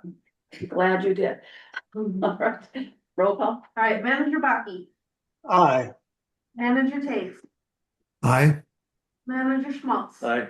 President Anderson. Aye, motion passes. Okay, next item is report of managers. Anything, anybody? President Anderson. Yep. I'd just like to remind everyone of Monday's Bone Lake South informational meeting at the Scandia Community Center, and I hope you can all attend to learn more about the Bone Lake South property. It should be a very lively and exciting meeting, I'm sure. And I think that's at 6:30. Is that right, Mike? Correct, the people. We have 6. Let me double check. Second guess myself. Yeah, and I think you need to RSVP. Is that right? If you're planning to We attend. would prefer that everyone RSVPs, yes. Okay, thank you very much. Also, I'd like to mention that the Bone Lake Association had their meeting this past week, and they decided to increase funding for the boat inspection. So be aware of that. Whoever's in charge of the budgeting for the boat inspections, there will be more money coming from the BLA. And also, the Bone Lake Association is developing an invasive species action plan, which will include determining service providers who are trained in best practices. We had a discussion about how we all have our docks taken out and put in by different companies, and we don't know if what they're doing, if they're coming from Forest Lake and then coming into our lake, and are they doing anything to kill any invasive species they may be carrying. So this is some good work that we're planning to do and help out folks around the lake so that we're all on the same page. That's That it. sounds great. That sounds great, honestly. Yeah, get everybody together. Anybody else have anything to say? Yeah, I have Go one ahead. just to report. I don't know whether you've been aware of this, but Tibbs Marino in Forest Lake had petitioned the city and DNR to increase their slips from 68 to add another 76. And 72, I'm sorry. And so there was a big rigmarole about worry about the boat density and safety and everything else. And so that was worked on. And so what it ended up is that the city looked at this and actually proposed a variance to that of only 36. And meanwhile, while this was all going on, there was nothing done. The DNR had made some suggestions about 3 areas of water quality that was never even put into the white paper that they did to get the variance for the. Right. So anyway, it failed. They voted it down. I was very surprised about that. Wow. So I did have a chance to speak at that meeting as an independent resident, not as part of the Lake Association or the watershed. But trying to point out the fact that the city did not even follow their own shoreline residence, which required, if you have cars or buildings along the lake, there's a shoreline residence says you have to plant trees to block negative views from the lake seeing those cars. Mhm. And so they didn't even do that. And there was two other things that the DNR had recommended that they didn't do. So I did bring that up and I was surprised. There was a lot of other people that spoke more about the water quality issue that wasn't being treated Yeah, versus the boat density issue. wow. So I think that sent a message Mm-hmm. to the planning commission. So, but we have to follow up on this as I talk to my. Shift in the winds. We really need to Forest control the Lake, situation. So anyway, it was defeated. Now they have to go to the council and there's a chance, I think, that the council will override it. Yeah, that's great. So I don't know. I mean, override them and allow them to put it in. Yeah. So we'll see what That happens. would be tough, but what did they do on the environmental report? They approved it. They approved it Well, as it is? Yeah, I mean, Oh. so it's very frustrating. Yeah, that's not good. Okay, I'm just gonna do a real quick here, update on the Conding meeting. We were rejected by the Conding meeting as far as our ask for, maintaining the allocation that we were, calculated for. And, Mike and I and Emily had a very good post-mortem on that event, and there's a new plan in place to go forward with still grant dollars so that we can do the phase 2 of the carp harvest on Comfort, and it's gonna be stickier, I think, we also wanted to do a real focused campaign on Forest Lake to restore shorelines. But we're still gonna pursue that because it's so important, and we'll just do it a different way and keep trying to work through this goofy system. And that is that. If you have any questions about that later on, just call me. We can chat about it or bring it up at the next meeting. And with that, we are out of things to talk about. Summary of board direction. Oh, yes, Chuck. Madam Chair, managers, just a couple of details. Manager Schmaltz asked for staff to provide color-coded comments, collecting the manager's comments on the annual reports. Regarding the cost share program, President Anderson asked that the program results be broken out by lake. And in the administrator's report, President Anderson asked that Mr. Kinney talk with staff to provide a routine aggregated permit report. Sounds good to me. Everybody in agreement? Can we do that by consensus? I think we all agreed that that's the list. And with that, is there a motion to adjourn? I'll move that we adjourn. Second? Is there a second? I'll second. Thank you. Roll Right, call. Manager Baki, Aye. Manager Taves, Aye. Manager Schmaltz, Aye. President Anderson. Certainly, I agree. We are Aye. adjourned.